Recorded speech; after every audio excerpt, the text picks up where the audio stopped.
Making a quick clip to show some progress. Got all the parts for the chassis cleaned up. I couldn't get the motor mounts off because of that screw and that, but I'll do that later. That's nice and clean now to the touch. And the OS engine, took it apart. Cleaned it up really well. The carb cleaner, some lubricant to get everything freed up.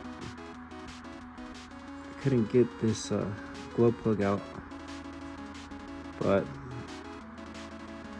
I think we'll do that later on. Just put some heat to it. Here's the sleeve.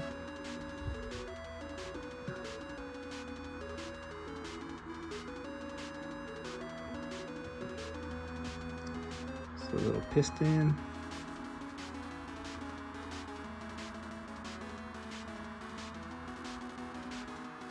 Just use brake cleaner and carb cleaner. A lot of scrubbing with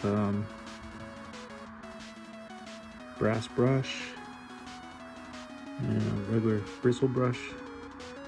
Got the crank nice and cleaned. I wish I would have sanded it, but maybe later on. We'll see how this engine performs. And here's the carb. It was seized up. I haven't put the little throttle linkage yet, but she's free now. All the settings are messed up, so I'll have to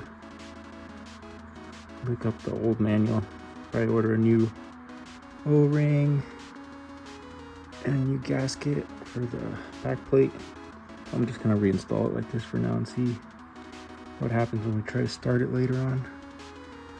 But here we got the hanger, transmission, which I still need to go through and clean up and grease up, and servos, the fuel tank's clean, all this stuff I've been through. Probably have to order some new clutch shoes later. And the exhaust pipe, cleaned it up as best I could. For how old it is, it wasn't too bad actually. Everything came apart. There's the old air filter. I think we'll upgrade that to something different, not run that anymore, because it's hard to get those vintage parts. So maybe like a I don't know, I saw some different options online. But now it's time for assembly. Got the engine assembled.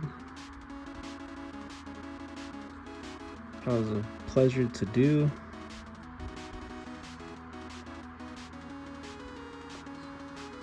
Went together really nice. I'm gonna put the exhaust on right now and put the dust boot and the filter and all that just to keep dust out of it. I used motor oil for the assembly process. Got everything really nice and lubed up. And we went from a seized engine to an engine with tons of compression now. So it's a great thing.